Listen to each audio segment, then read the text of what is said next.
Bom dia, irmão, irmã, a paz. Aqui é Miro do Ministério para a Honra e Glória do Senhor Jesus. Hoje é dia 8 de outubro de 2020. Nós estamos aqui para mais um podcast e hoje o nosso assunto é sobre cura. Amém? Foi isso que Deus colocou no meu coração para ministrar hoje na vida de vocês. Então, eu quero começar logo porque são um assunto um pouco extenso, para a gente não perder muito tempo. A Bíblia vai dizer, para quem, quando você lê toda a Bíblia, você vai ver que ela cita 3 tipos de enfermidades, né? Quando a gente fala de cura, a gente tem que falar primeiro dos tipos de enfermidade para que vocês possam entender. A primeira enfermidade que a Bíblia cita, ela vem do pecado, certo? Então ela pode vir do meu pecado. Esse item ele tem 2 subitens, então ele pode vir do meu pecado e pode vir do pecado dos meus ancestrais. Aí eu sei que agora vocês deram uma bugada aí no cérebro, né? E ficaram meio chocados com isso. E é verdade, tá? É verdade. Existe uma coisa chamada maldição hereditária que muitas pessoas desconhecem. Eu até pouco tempo atrás eu desconhecia, né? E sempre que eu falava desse tema, eu falava do pecado, dos meus pecados, mas eu não tinha visto isso ainda, né? E a Bíblia ela é muito clara em falar isso. Se vocês verem, forem lá tanto no Antigo quanto no Novo Testamento, tem muitos exemplos. Um dos exemplos que eu vou citar aqui para vocês, o exemplo de Acabe, por exemplo, o rei Acabe, que vocês sabem que foi um péssimo rei, né, de Israel. Ele fez tudo aquilo que era mal aos olhos do Senhor e Deus o amaldiçoou e até a 4ª geração dele.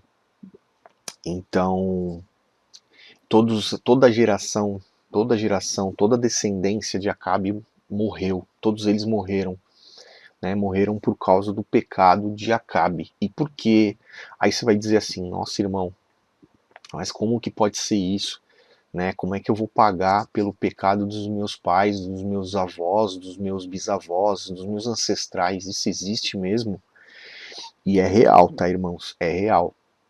Até existe um louvor agora que tá muito na modinha agora, né? Tá muito tocado, que fala que o Senhor te abençoe até 1000 gerações, tua família, os teus filhos e os filhos dos teus filhos. E isso é verdade.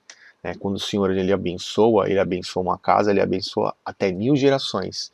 Mas quando o Senhor amaldiçoa, ele amaldiçoa até a 4ª geração. Olha só que engraçado, né? Como o Senhor ele quer mais abençoar do que amaldiçoar. Aí uma outra dúvida também, uma polêmica, né? Você vai falar, poxa, mas o Senhor não amaldiçoa ninguém, né? Ele não quer mal para ninguém. Tá? Maldição é uma coisa que foi criada, é uma coisa que vem de Deus, tá, irmãos? Isso aí não tem nada a ver com o diabo. O diabo ele quer fazer o mal pelo mal, né? Ele veio para matar, roubar e destruir, né? Porque pelo orgulho dele, certo? Mas Deus ele não amaldiçoa ninguém porque ele quer destruir. Não, pelo contrário. A palavra ela diz que escolheis a bênção e não a maldição, escolher vida e não morte. A gente tem escolha, certo? É a gente que escolhe o caminho. Então, por exemplo, o pecado. O que, que acontece com essa maldição hereditária? Depois eu vou indicar até para vocês seguirem a pastora Tânia Teresa com Z, tá? Se inscreve lá no canal dela do YouTube, dá uma olhadinha nos vídeos dela lá, ela é especialista nesse assunto de maldição hereditária. Vocês vão ficar chocados com as histórias, com os testemunhos lá, não só da vida dela, mas da vida de pessoas que ela atende, porque esse é o ministério dela, tá? Então, o que que acontece? Por exemplo, vamos supor que os meus pais ou os meus avós, eles foram donos de indústria de bebidas, né, bebidas alcoólicas ou de cigarros. O que pode acontecer com os filhos e depois com os netos, com os bisnetos, né? Até a quarta geração. Pode acontecer de a pessoa ela ficar, se for no caso da fábrica de cigarro, ela ter um câncer no pulmão, aí ela fala assim, ah, mas eu não fumo, né? Eu nunca fumei, eu nunca fiz isso, eu nunca fiz aquilo, e como que eu posso ter um câncer no pulmão, Deus?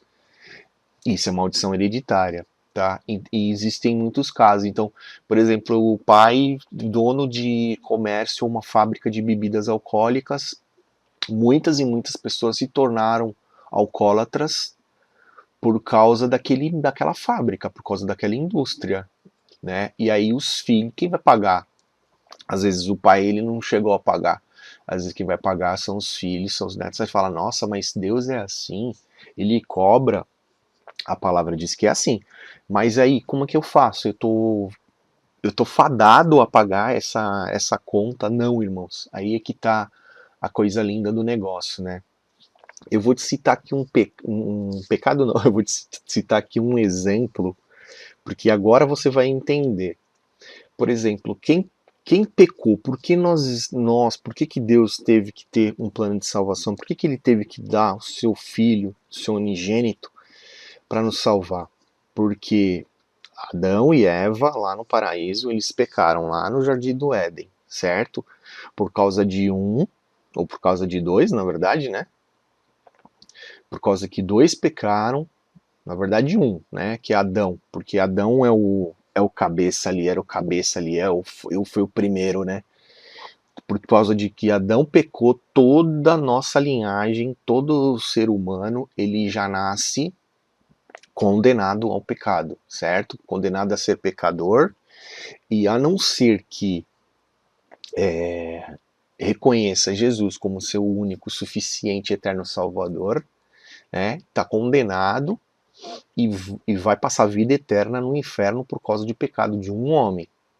Aí você fala, nossa, que forte isso.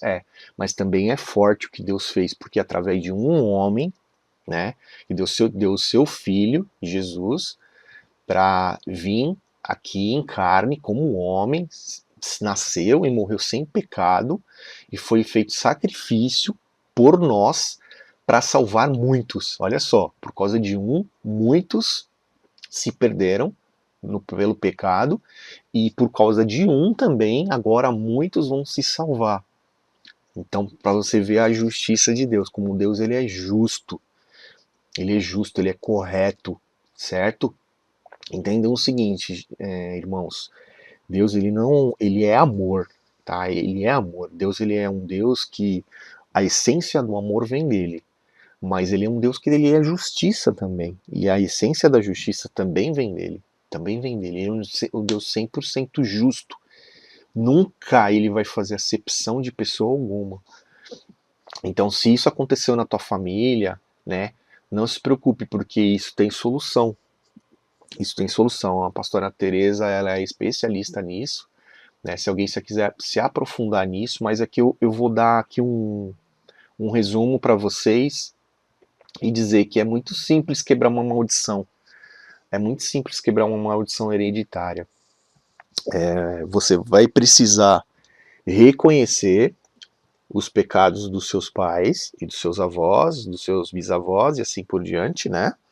Até a quarta geração acima. Vai ter que reconhecer, pedir perdão a Deus, né?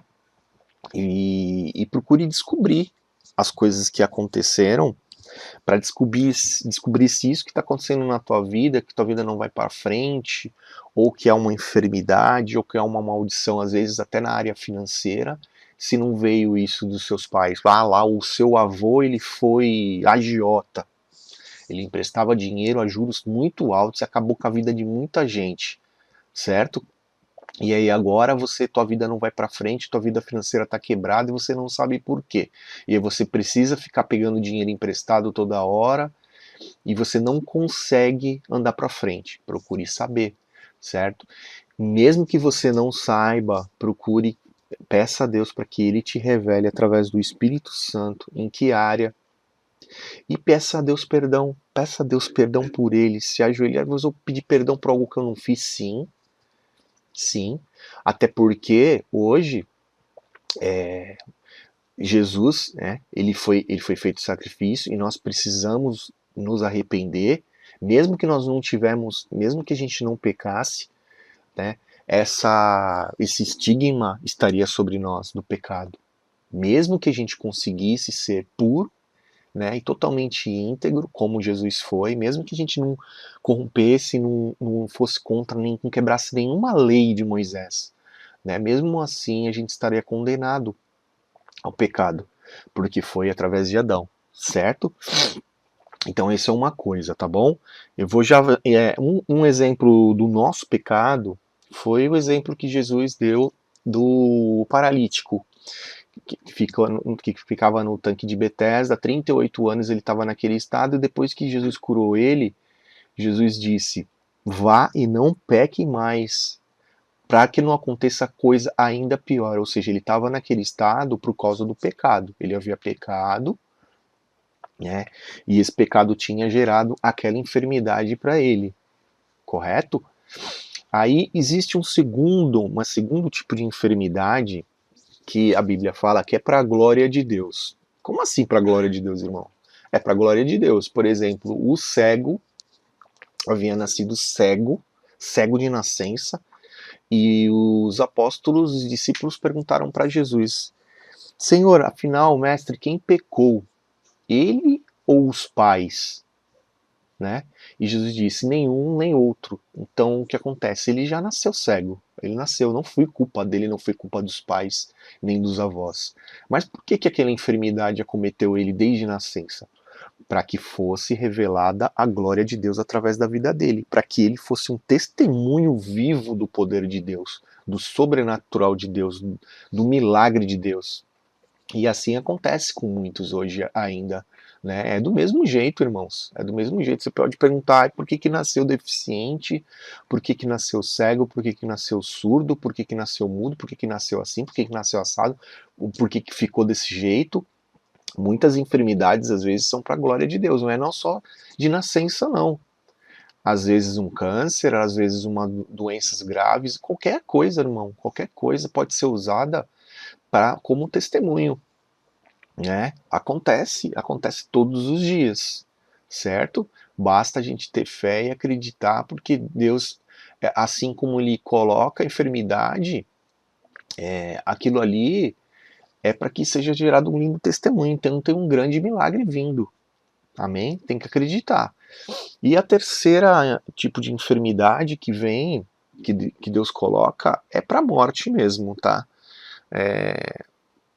Muitas pessoas falam: eu quero morrer como um passarinho, eu quero morrer dormindo, eu quero morrer num sono profundo e não acordar mais. Mas nem sempre é assim que acontece, né? A gente sabe que o nosso corpo físico muitas vezes fica doente e aquela doença acaba é, terminando na morte, né? Na morte física. Então muitas vezes é o final já, é o chamado de Deus, é a nossa hora, é a nossa vez, e aquilo ali não adianta. Que nada vai fazer com que Deus mude de ideia. A Bíblia fala até de alguns casos, como foi o caso do rei Ezequias, que Deus ele voltou atrás na decisão e concedeu 15 anos a mais de vida para o rei Ezequias, né? Porque ele orou a Deus, clamou ao Senhor e Deus lhe concedeu mais esse tempo. Porém, não é uma coisa muito normal de acontecer, né, irmãos? Quando Deus chama, é porque está na hora mesmo, certo? E aí você vai falar assim: irmão, então como é que eu faço, né, no caso do pecado, como é que eu faço para me livrar, para ser curado? A Bíblia vai dizer que confessai os seus pecados uns aos outros e sereis curados. Então a primeira coisa que você tem que fazer é confessar o seu pecado. Como que eu faço para confessar o meu pecado? Vou na internet, faço um vídeo, faço um post lá nos stories e falo para todo mundo que eu pequei? Não, não tem essa necessidade. Se você quiser fazer isso, você sentir no teu coração, se isso servir de testemunho para outras pessoas, e você quiser fazer, Você pode fazer, mas não há necessidade de fazer isso. Basta você falar para algumas pessoas. Quem são essas pessoas? Pessoas que querem o seu bem, pessoas que você confia, os seus pais, seus irmãos, seus filhos, seus amigos mais íntimos, entendeu? Seus líderes da igreja, seu pastor. É, é assim que funciona, tá? A partir do momento que você declara com a tua boca o teu pecado, aí o inferno já começou a perder e aí já começou a tua cura, e sereis curados. Não está dizendo que vai ser. Sereis curados, é a certeza da cura. Amém? Então esse é o caminho para quando a enfermidade vem através do pecado. E a Bíblia também diz que a igreja ore por essa pessoa, né, ungindo ela com óleo e através da imposição de mãos. Então também Jesus disse que faremos coisas ainda maiores em seu nome, e nós temos o poder da cura também, nós temos o poder de ministrar cura em alguém. Principalmente aqueles que estão enfermos por causa do pecado, porque Deus é poderoso para perdoar. Né? Ninguém passou por Jesus, mesmo todos os pecadores que passaram por Jesus, eles não passaram e continuaram doentes. Eles foram curados imediatamente. Amém? Às vezes, irmãos, às vezes, principalmente quando é o caso 2 agora, que é para a glória de Deus, a doença, ela muitas vezes, e algumas vezes, ela não é de cura instantânea. Às vezes não adianta você impor as mãos e falar, olha, seja curado agora em nome de Jesus, que não vai ser naquele momento. Vai acontecer, mas tem um processo. Às vezes Deus permite que tenha um processo que leve um tempo, vai ter todo um tratamento. Às vezes, se for um câncer, vai demorar ali 1 ano, 2 anos, 3 meses, não sei. Mas Deus vai curar? Vai curar. Às vezes vai precisar de uma cirurgia, Deus vai permitir que precise de uma cirurgia. Às vezes vai ser sem cirurgia, vai ser do jeito que Deus quiser, irmãos. A gente só precisa confiar que Ele vai curar. Amém? E o terceiro caso, que é para a morte, a gente vai orar, a gente vai interceder, a gente vai falar, mas todas as vezes importante, todas as vezes que a gente orar por alguém, você ore sempre colocando a vontade de Deus em primeiro lugar. Então você vai orar pela cura daquela pessoa, mas você vai dizer, Senhor, seja feita a tua vontade acima de tudo. Assim como Jesus fez no Getsemane, né, que ele disse, Senhor, se for possível, passa de mim esse cálice, mas se não, faça a tua vontade. É assim que nós precisamos orar. É assim que nós vamos orar, pedindo a Deus que a vontade dele seja soberana, né? Tá bom? Então espero que isso tenha elucidado, que esse podcast de hoje tenha sido bênção. Eu quero orar por você agora que está com uma enfermidade, que está doente, seja uma enfermidade física, seja uma enfermidade mental ou até espiritual. Senhor, meu Deus e meu Pai, visita agora, Espírito Santo, essa pessoa que está ouvindo essa mensagem, Pai. Seja qual for o motivo dessa doença, seja qual for o motivo dessa enfermidade que está cometendo ela, Senhor. Se ela estiver numa cama de hospital, se ela estiver em casa, Senhor, se for uma depressão, seja o que for, Pai, se for um câncer, se for qualquer doença, Pai, um tumor, qualquer coisa, Pai, pelo poder no nome de Jesus, Pai. No nome de Jesus, nós repreendemos essa doença agora, essa enfermidade. Cai por terra pelo poder do nome de Jesus. Em nome de Jesus, Pai. Se for por causa de algum pecado, Senhor, perdoa, Santo Deus. Revela, Espírito Santo, para que essa pessoa ela possa se arrepender, Senhor. E que ela não venha a pecar mais, Pai. Ela possa se corrigir, Santo Deus. Ela possa se converter, Pai, e andar nos teus caminhos, Senhor, e possa ter a salvação, Santo Deus, em nome de Jesus. E Pai, se essa enfermidade for para a tua glória, Senhor, para que ela possa dar um testemunho, Santo Deus, em nome de Jesus, Pai, fortalece, Senhor, fortalece ela, os familiares, para que possam passar por todo o processo, Deus, e que eles continuem acreditando, Senhor, que o Senhor é aquele Deus que cura, Senhor, aquele Deus de milagres, continua sendo o mesmo Jesus de sempre, Deus, que faz maravilhas, Senhor. Ô Paizinho, e se essa enfermidade, essa doença for para a morte, Pai, que essa pessoa, Senhor, só possa receber ela em teus braços, Deus, que ela possa, se ainda precisar se arrepender, Senhor, que ela possa se arrepender, mesmo no leito de enfermidade, mesmo diante da morte, Senhor, que ela possa finalmente chegar ao entendimento da verdade e ela possa se achegar a Ti, Deus, e que o Senhor possa perdoar também os pecados dela e possa receber ela no Teu reino, Deus. Receber ela no Teu reino, nem que seja assim como foi com o ladrão na cruz, Deus, que seja no último minuto, no último momento, que ele se arrependeu e foi salvo, Deus. E foi morar com Jesus e adentrou o paraíso, assim como Jesus disse. Nem que seja dessa forma, Pai. É isso que nós te pedimos e desde já nós te agradecemos em nome de Jesus. Irmão, eu te agradeço por ficar até o final desse podcast. Eu peço que você possa curtir, compartilhar com outras pessoas que estão precisando de uma cura, que estão precisando de uma palavra, ou mesmo aquelas que com certeza ou talvez não conheçam o que significa uma maldição hereditária e que possam buscar a palavra, o entendimento de Deus para que possam ser curadas. Amém? É isso que eu desejo a vocês. Que Deus abençoe o seu dia e te guarde em nome de Jesus. Graça e paz.